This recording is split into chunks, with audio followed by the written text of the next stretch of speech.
Please continue. Respectfully. The connection, Your Honor, is if they were able to hold yung seminars nga, which in the beginning, hindi ko man lang alam na seminars yung ibibigay na certification po. Just to be clear. Yusek Mempin?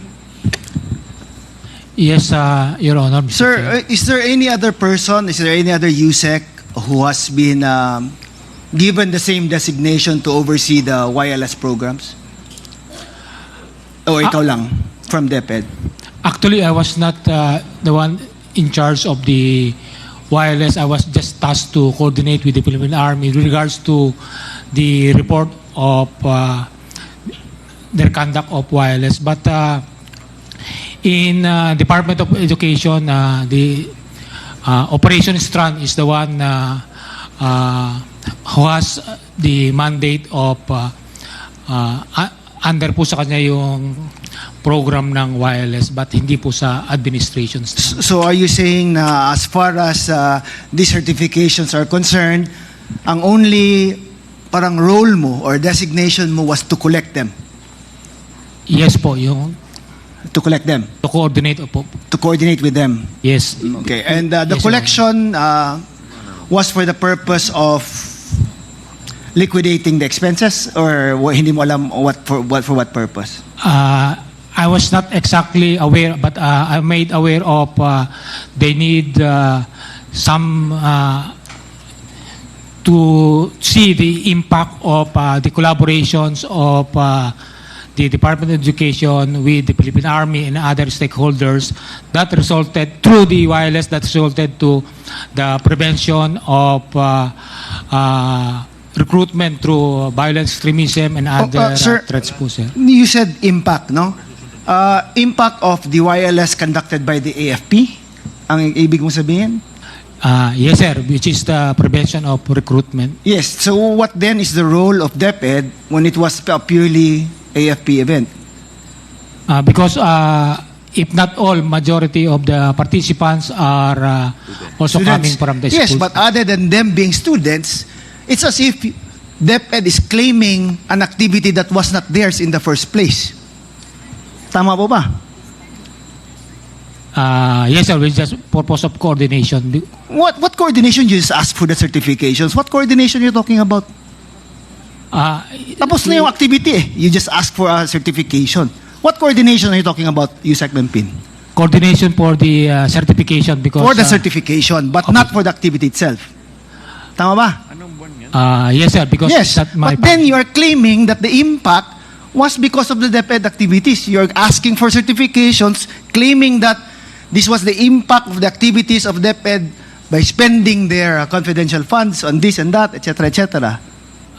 Your Honor, that be correct. It's not DepEd initiating, but the activity of, because the conduct of wireless is primarily the activity Kaya or nga, program of... you're asking for a certification that they conducted this and they included this number of young persons, and the only contribution actually DepEd has was that most of the students there were enrolled in DepEd.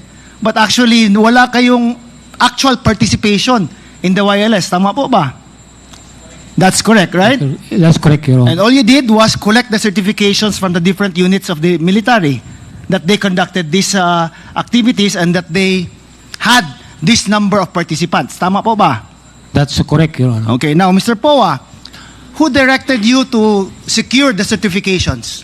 Mr. POA, you are recognized. Thank you, Mr. Chair. Sir, no one directed me. No one I was directed the you. one who coordinated. So initiative mo lang na mag-secure ako ng certifications kasi may kailangan akong justify na expense. Tama po ba? Opo, but yes, sir, but not necessarily for YLS, because if I may be very candid and honest, hindi naman po ako familiar sa YLS to begin So with. why did you ask Mempin to secure the certifications? Your Honor, because we needed to secure not certifications but evidence of success for any purchase of information gathered or rewards given in exchange for information. Okay, now what information was purchased in the conduct of the YLS by the AFP?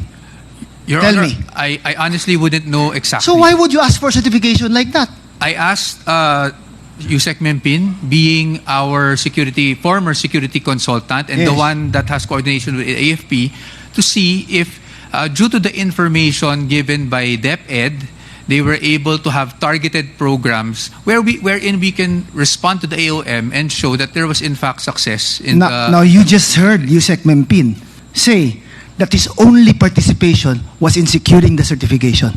Yes, Your Honor. Now, why would you ask him for certifications? Ang sabi mo nga, that this is the impact of the rewards that you've been giving. This is the impact of the information that you have been rewarding.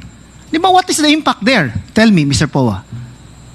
In my my impression, Your Honor, Mr. Chair, is that if the AFP were able to target, kumbaga, hold not just YLS but hold programs, targeted groups because of the information provided by DepEd, then that would show that it was successful. Okay, what information was provided by DepEd?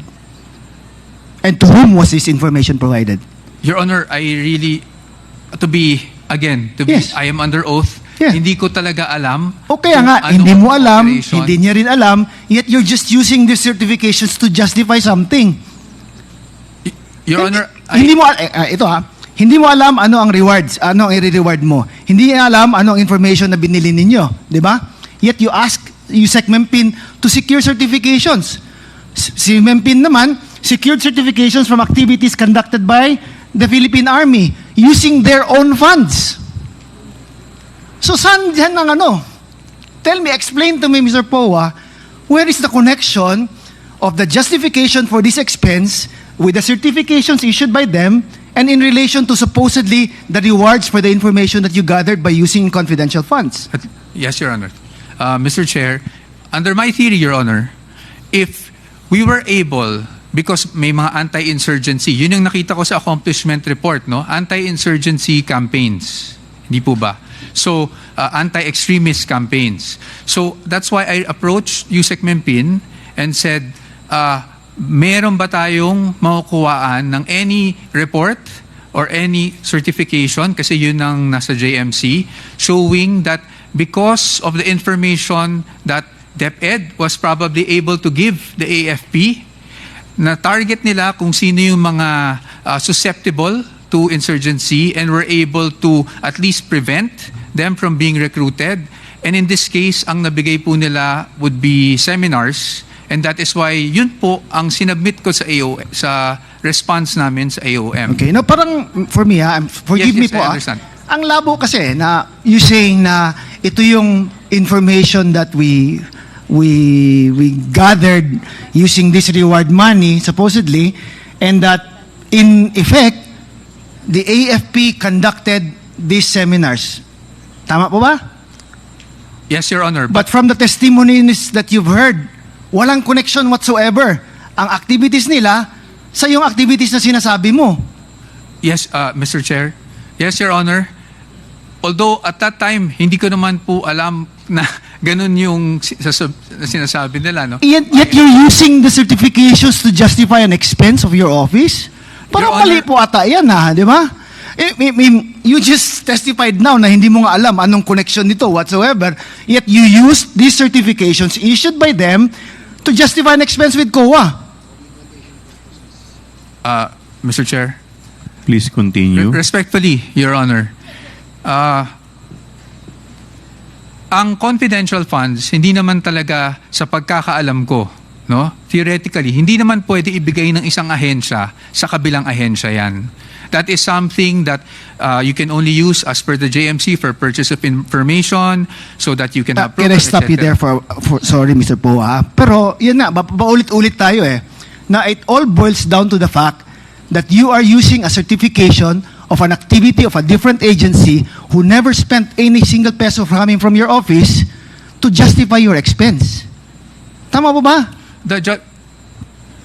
Mr. Chair, again, respectfully, the justification is not that they spent the money of DepEd. The justification that, under my You impression- attached it to justify your expenses nga di ba? Yes, So tell me where's the connection there?